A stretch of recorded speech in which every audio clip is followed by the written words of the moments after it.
السلام علیکم، آپ دیکھ رہے ہیں ٹی وی 49 نیوز یو کے اور میں ہوں منیر پیرزادہ۔ آئیے آپ کو لے چلتے ہیں آج کی خبر کی جانب۔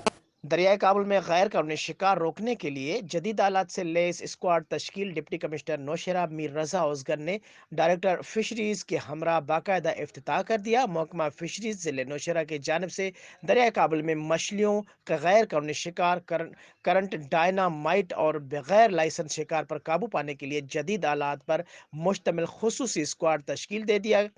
ڈپٹی کمشنر نوشہرہ میر رضا اوزگر نے ڈائریکٹر فشریز کے ہمراہ دریائے کابل میں 2000 سی سی انجن پر مشتمل جدید کشتی کا باقاعدہ افتتاح کر دیا۔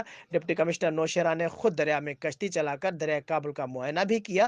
مچھلیوں کے غیر قانونی شکار کے خلاف تشکیل دیا جانے والا اسکواڈ 7 دنوں میں 24 گھنٹے دریائے کابل میں گشت کرے گی تاکہ غیر قانونی شکار پر قابو پایا جا سکے اور غیر قانونی شکار میں ملوث افراد کی شناخت کر کے ان کے خلاف قانون کے مطابق سخت کارروائی عمل میں لائی جا سکے۔ اس موقع پر ڈائریکٹر فشریز ضلع نوشہرہ نے ڈپٹی کمشنر نوشہرہ کو دریائے کابل میں فشنگ اسکیم کے بارے میں بریفنگ دی۔ اسکیم کے تحت خیبر پختونخوا حکومت ضلع نوشہرہ میں دریائے کابل کی حدود میں فشنگ کے لیے موزوں مقامات پر 500 مچھلیاں چھوڑے گی تاکہ دریائے کابل کے قدرتی حسن میں اضافہ ہو سکے اور قانونی شکار کے مواقع دستیاب ہو سکے۔ اس موقع پر ڈپٹی کمشنر نوشہرہ نے ڈائریکٹر فشریز کو غیر قانونی شکار پر قابو پانے کے لیے تمام تر وسائل بروئے کار لانے کی ہدایت کی اور انتظامیہ کی جانب سے ہر طرح کے تعاون کی یقین دہانی کرائی۔